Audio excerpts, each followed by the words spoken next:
Kinshasa, Lubumbashi, Matadi, Goma, Mbandaka, Bukavu, Kisangani, Mbujimai, Kenge. iWeb, l'information pour vous et avec vous En toute objectivité. À vous la parole. iWeb.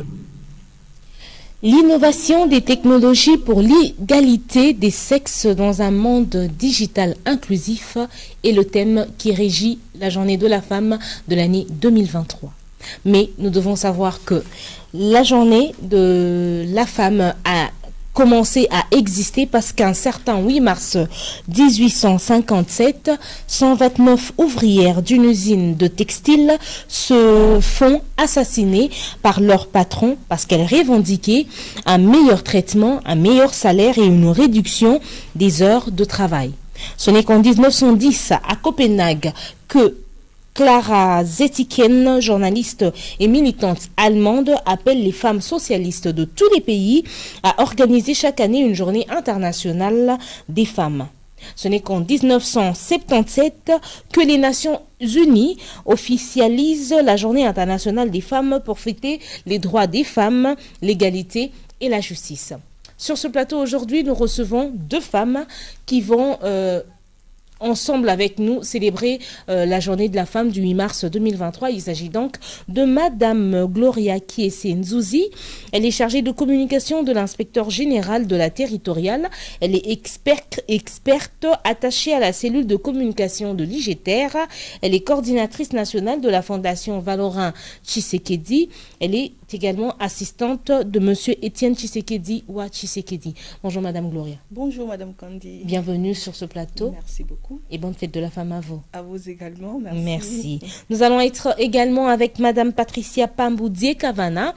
Elle est présidente et fondatrice de la fondation God Bless FGB en sigle. Elle est entrepreneur. Elle est aussi attachée du bureau à la 2e direction culte et association au ministère de la Justice et garde des Sceaux. Bonjour Madame Patricia. Bonjour Madame Kandi. Bienvenue sur ce plateau. Merci, merci. Et bonne fête de la femme à vous. Pareillement, merci. Chers auditeurs, bonjour et bienvenue dans ce numéro. Première question. Comment définissez-vous la femme en RDC et quelle place lui accordez-vous dans la société? Madame Gloria. Merci beaucoup Madame Kandi pour la question. Dans un pays comme la RDC, qui est notre pays qui nous est très cher, avec plus ou moins 100 millions d'habitants, dont plus de 50% de femmes, je crois que la place de la femme est indispensable dans la société. Évidemment. Oui, et je dirais que la femme est le socle de la famille. Donc je dirais que la femme congolaise a le droit de vivre libre de toute sorte de discrimination et de violence. Je dirais aussi qu'elle a le droit au meilleur état de santé physique et mentale. Et je dirais aussi qu'elle a droit à l'éducation, droit à la propriété et droit de voter et à un salaire égal. Voilà la égal à celui de l'homme. Oui, voilà. Donc pour juste ajouter un tout petit peu, la femme a le même titre que l'homme et concernant le capacité intellectuelle, elle joue le même rôle que l'homme. Voilà. Voilà. Donc la femme est à égalité, elle a le droit d'exister dans la société et d'être placée à égalité comme les hommes, évidemment. Alors, ma seconde question est de savoir quel est le rôle que la femme devrait-elle jouer dans le gouvernement pour faire avancer le pays? La femme, elle est sans limite. Elle peut jouer à tout le rôle. La femme peut être ministre, elle peut être dans l'armée, elle peut être présidente, pourquoi pas. Elle peut tout jouer, elle peut jouer tout le rôle possible. Madame Gloria, vous avez quelque chose à ajouter? Absolument. Je dirais que l'alphabétisation de la femme accélère la croissance économique, évidemment. Donc, sur je sais que je voulais dire et que la femme... par exemple, de programmes d'aide où nous trouvons la femme à la tête de ces genres de programmes, c'est plus efficace. Il y a des statistiques qui prouvent cela, que c'est plus efficace. Dans le milieu politique, par exemple, on trouve que quand il y a une femme qui est à la tête, la communication, par exemple, est plus efficace. Donc, je dirais que la place de la femme congolaise, et je me répète, est indispensable dans la société. Voilà. Ok. Donc, si on doit parler du crédit que vous accordez à la femme qui se trouve dans les postes de décision, Sur une échelle de 10, vous coterez combien, Madame Gloria? Je donnerai 8. Évidemment, je suis féministe. 8 à 9 sur 10. 8 à 9 sur 10. Madame Patricia? Eh ben, pour ne pas nous compliquer, je crois qu'elle aura la place de 7. De 7 sur 10. De 7. Madame Patricia, vous travaillez au ministère de la Justice et nous savons que celle qui tient les rênes de ce ministère, c'est Madame Rose Mutombo. Ouais. Et vous êtes dans ce ministère depuis bien d'années, donc vous avez eu à travailler avec des ministres hommes, et aujourd'hui vous travaillez avec une ministre femme. Avant elle, il y a eu également une dame aussi qui était au règne. Quelle est la différence que vous faites entre quand c'était un homme qui dirigeait et une femme? Je suis là, je crois que ça fait pratiquement 12 ans. Depuis l'époque de Luzolo Bambi jusqu'à nos jours. Et jusque-là, j'ai vu 3 dames. Une, c'était Madame Matipa et la vice, c'était Maman Sakina. Et aujourd'hui, nous avons Madame Rose Mutombo. Mais il y a une observation un peu bizarre que j'avais fait. À l'époque, il y a Madame la ministre et la vice Sakina se sont chamaillées une fois.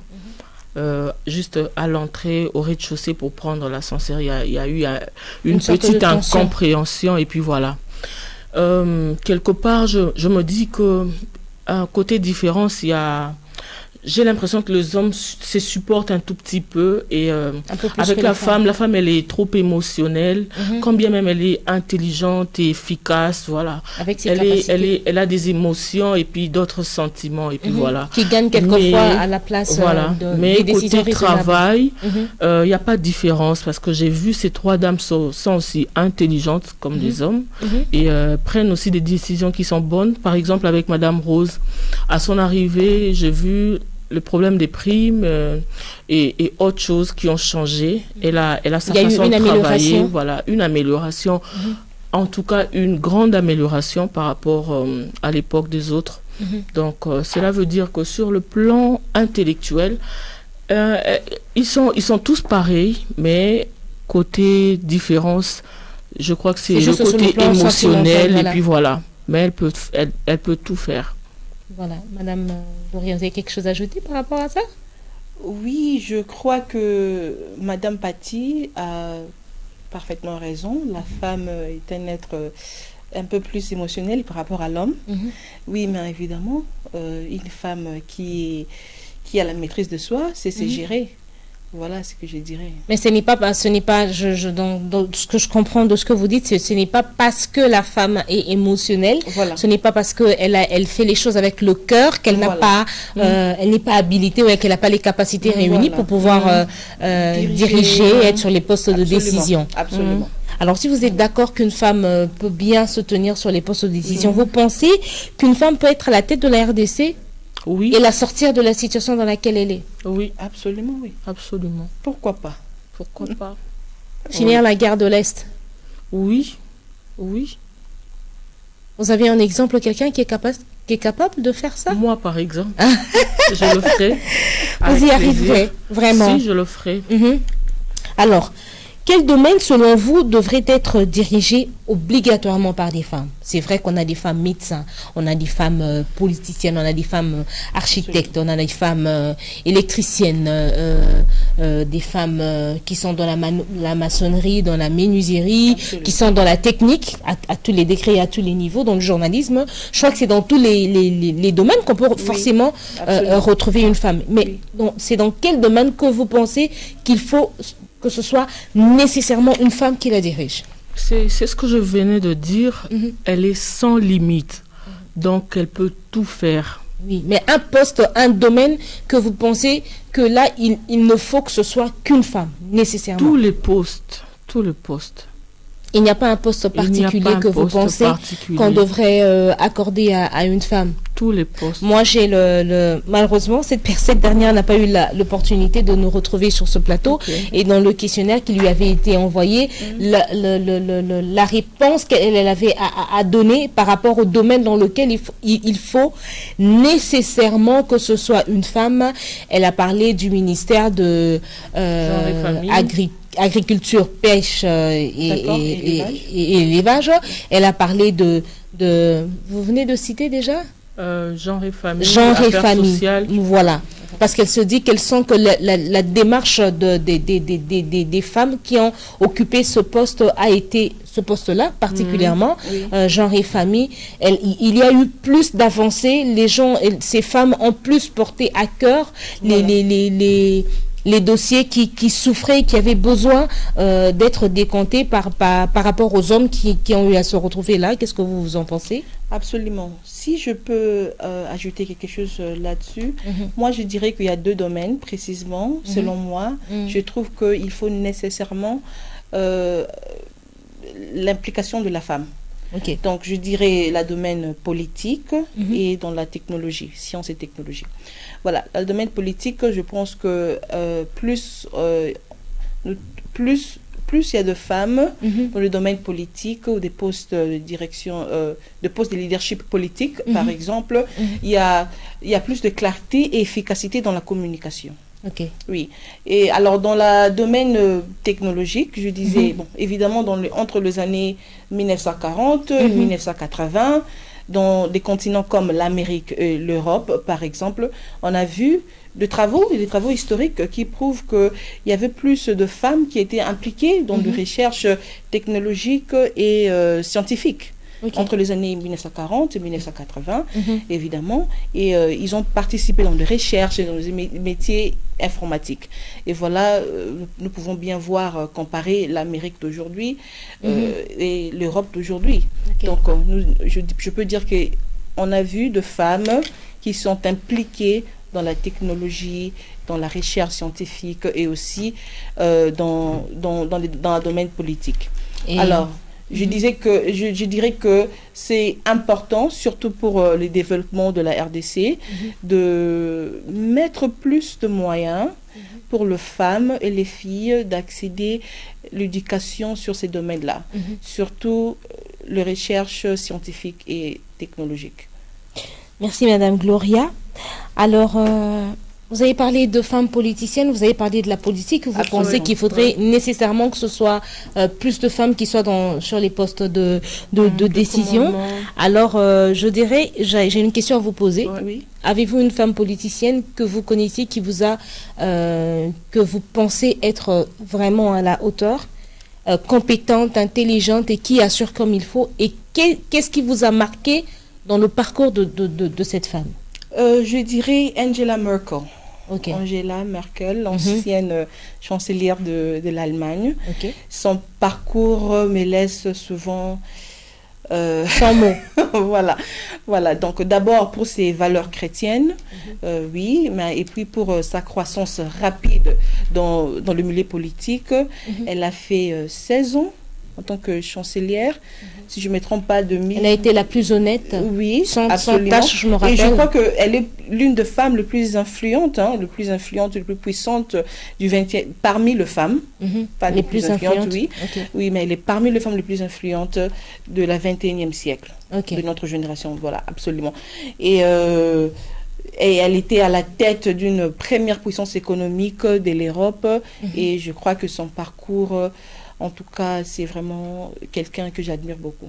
Voilà, Madame Patricia, vous avez quelqu'un? Moi, de mon côté... Si c'était une Congolaise, ça serait bien. Si c'était une Congolaise, ça allait être... j'ai beaucoup apprécié Madame Matipa. Ok.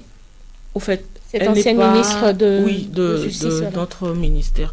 Elle n'est pas... Je ne dirais pas qu'elle est si intelligente que ça, mais sa façon de faire les choses m'épatait un peu plus.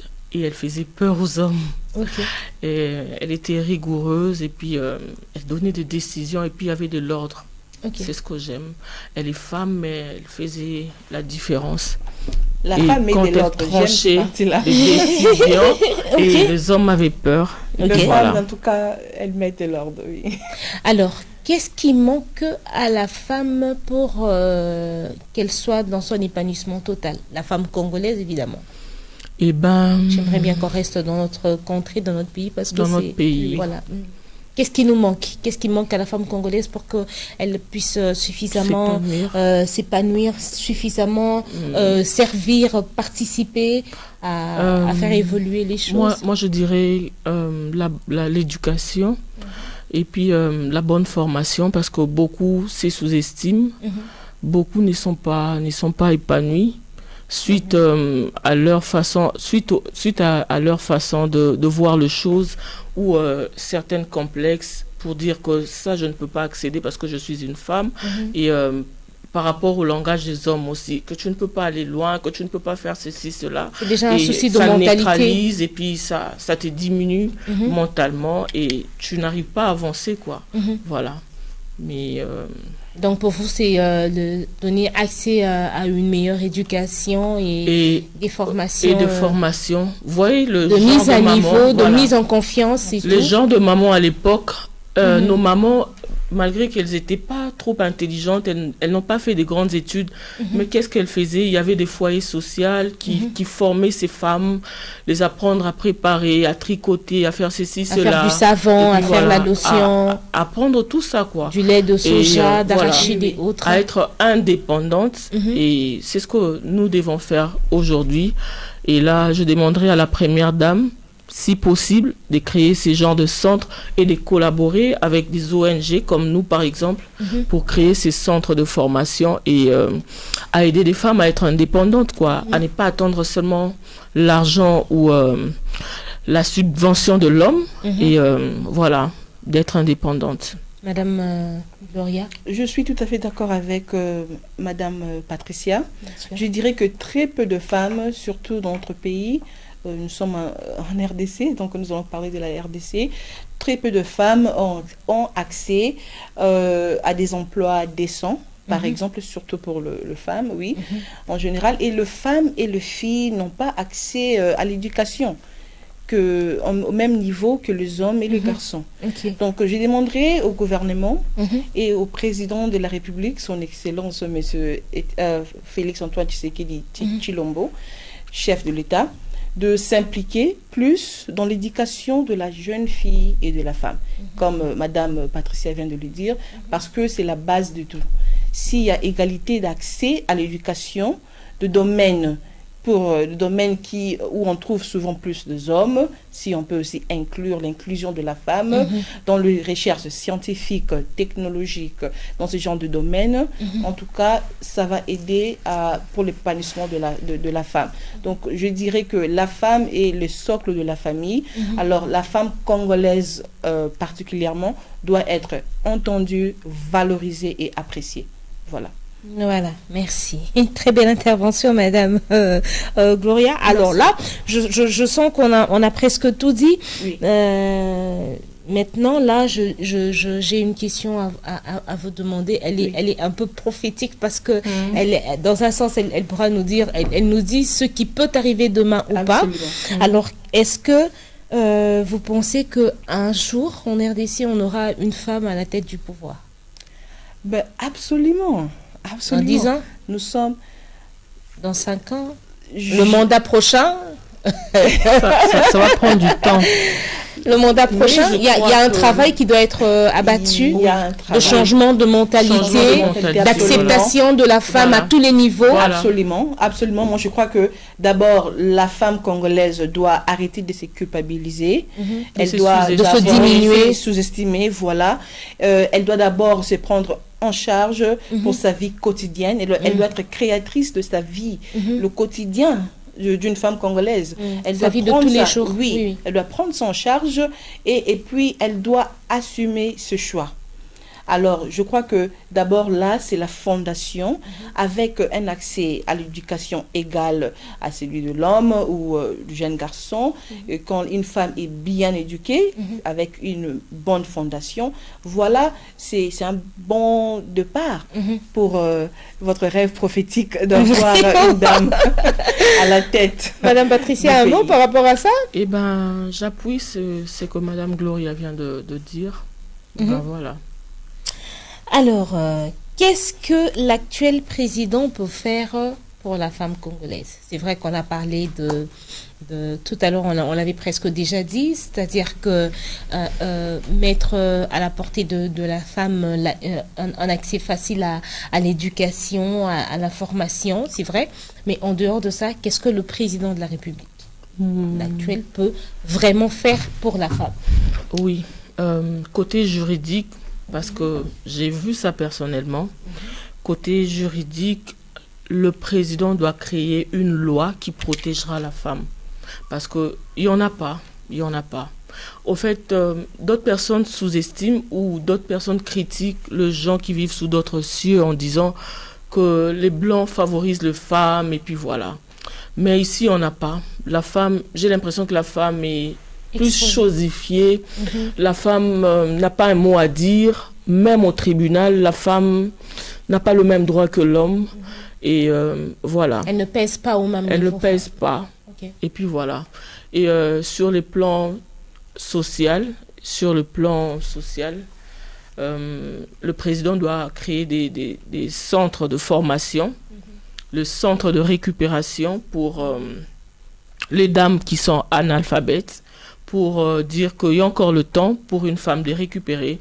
Parce que hier, j'ai eu à échanger avec une dame qui vit aux États-Unis. Elle m'a dit, je suis congolaise et je vais créer un centre de formation pour apprendre la langue anglaise aux Congolaises et l'informatique. Vous voyez, le monde a tellement évolué que tout est informatisé. Il y a l'anglais maintenant qui se parle un peu partout. Et quand vous ne savez même pas parler l'anglais, en tout cas, vous avez l'air d'une alphabète. Et puis voilà, créer des centres de formation, en tout cas, partout dans toutes les communes, même pour les gens qui ont des moyens, même pour les gens qui sont démunis. Et les apprendre, quoi. Voilà, toutes ces choses. Et puis, l'autoprise en charge. Madame Gloria. Très belle question, merci Madame Kandi. J'ai aimé, je crois, je passais quelques années à l'extérieur du pays, donc j'appuie ce que Madame Patricia vient de dire tout à l'heure, que sur le droit qui porte protection de la femme. La femme est chosifiée dans notre société, même dans le milieu du travail. Il y a vraiment, ça se sent même dans la société, dans la vie quotidienne, nous voyons comment la femme est chosifiée. Et c'est vraiment dur. Et c'est quelque chose que je regrette beaucoup. On sait même le voir quand ces femmes sont tuées dans les violences conjugales et tout. Comment dire, le répondant ou la réaction de la justice sous d'autres cieux semble beaucoup plus rigoureux, beaucoup plus drastique au fait sur les personnes qui commettent ce genre de bavure, d'atrocité. Mais ici dans notre pays, on sent que la lenteur. Le répondant n'est pas au même niveau que le dégât qui a été commis. Parce que la loi lui protège, voilà. Donc je dirais que pour le chef de l'État, pour qui j'ai beaucoup d'estime, je dirais que la protection de droits de femmes, et ça doit être parmi ses priorités, parce que voilà, la femme est la base de la société, le socle de la famille. Donc on ne peut pas passer à côté de la femme pour l'épanouissement, que ce soit économique ou social de notre pays. Alors, il doit se baser surtout dans le droit de la femme, la protection de la femme et la jeune fille, et même pour les enfants aussi. Et je dirais que je fais appel au gouvernement d'investir plus sur l'éducation, que ce soit de la femme, mais aussi de l'homme. Et j'ai beaucoup apprécié, je crois, si je ne me trompe pas, l'année passée ou l'année dernière, où le président de la République, il y a eu, je ne sais pas, un événement sur la masculinité positive. Bon, quelque chose comme ça, si je ne me trompe pas, l'année passée ou l'année écoulée. Alors j'ai beaucoup aimé cela, parce qu'on se focalise aussi beaucoup sur la femme et on oublie l'homme. Mais si on n'équipe pas ces hommes, enfin de savoir gérer ces femmes épanouies dont nous voulons créer dans la société, nous avons un déséquilibre. Donc, aussi que c'est important d'investir sur la femme, c'est également important aussi d'investir sur l'homme qui est aussi, notamment dans notre société, chef de famille, si je peux le dire. Donc, il doit être équipé avec de connaissances comment gérer cette femme épanouie. Voilà. Nous sommes déjà à la fin de cette émission et c'est une dernière question que j'accorde à chacune de vous. Je vais commencer avec Madame Patricia. Et si vous étiez présidente, que feriez-vous pour la situation de l'Est du pays? Si j'étais présidente, ce que je ferais, c'est d'abord créer, faire un appel à tous les jeunes Congolais de venir passer au recrutement de l'armée et puis sélectionner les jeunes efficaces et forts pour aller combattre.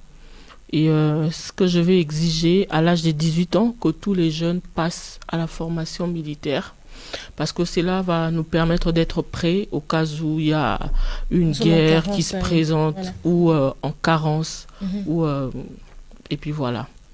Ce que je ferai, c'est de recruter tous les jeunes et sélectionner des jeunes capables d'aller combattre. Et puis, acheter des armes qu'il faut, hein. Avoir vraiment des munitions qu'il faut pour combattre contre nos ennemis. Si Madame Patricia Pambou était présidente, elle prendrait le côté sécuritaire, elle recruterait les jeunes, elle obligerait qu'à 18 ans, tous les jeunes, hommes et femmes évidemment, hommes et femmes, passent par l'armée pour les préparer à une éventuelle guerre probable. On ne sait pas, mais c'est très bien. Pourquoi? Parce que en Corée du Sud, c'est tout le monde qui passe par l'armée, et les hommes et les femmes. À 18 ans, on passe par une formation militaire. Et pour ceux qui veulent rester pour la vie, ils peuvent continuer leur parcours. Mais sinon, je crois que c'est 2 ans de formation militaire qu'on place obligatoirement, et pour les hommes et pour les femmes. Et tout le monde sait que personne n'a envie de faire la guerre au Corée du Sud. Alors, Madame Gloria, et si vous étiez présidente, qu'est-ce que vous auriez fait pour j'appuie évidemment aussi l'idée de Madame Patricia. C'est une très bonne idée, la formation militaire, parce que je crois que ça nous enseignera et puis ça va inculquer dans notre société cette notion de la discipline. Je crois que c'est quelque chose, c'est un élément aussi qui manque dans la société. Nous, les Congolais, nous sommes très souvent indisciplinés. Oui, on manque la discipline. Je crois que c'est un élément aussi très important pour le bien-être de la société, évidemment. Mais je dirais aussi, il y a un autre problème, la gérance des conflits. Ici au Congo, j'ai remarqué que les gens ne savent vraiment pas comment gérer les conflits. Ça commence dans nos maisons, que ce soit dans nos milieux de travail, et puis c'est comme ça que ça monte, escalate. Oui. Donc la gérance de conflits, au cas où, par exemple, dans notre cas, le conflit, comment dirais-je, on a un peu, je peux pas dire, les négociations. Je peux dire échoué, en quelques termes, je peux me permettre de dire cela. Les négociations ont échoué, on ne sait pas négocier avec le gens qui nous causent beaucoup de tort pendant des années et des années. Alors, j'appellerai à la médiation. Troisième, comment dirais-je, third party tierce pour la médiation. Alors sur je dirais que le chef de l'État, qui est le président de la République, doit maintenant s'impliquer plus sur le niveau international.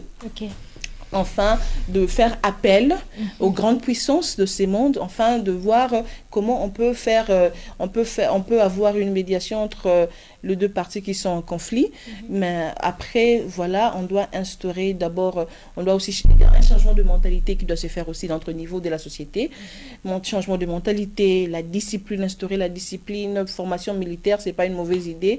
Pourquoi pas? Voilà, mais pour le moment, pour mettre fin à la guerre de l'Est, je dirais appeler les grandes puissances de servir de médiation pour enfin trouver une solution, mettre fin à la guerre de l'Est. Merci Madame Gloria Kiessé et merci à Madame Patricia Pambou. Je vous en prie, Madame Kandé, de nous avoir retrouvés sur le plateau de iWeb pour célébrer ensemble avec vous, avec vos idées, vos pensées, la journée de la femme du 8 mars 2023. Un dernier mot, Madame Patricia.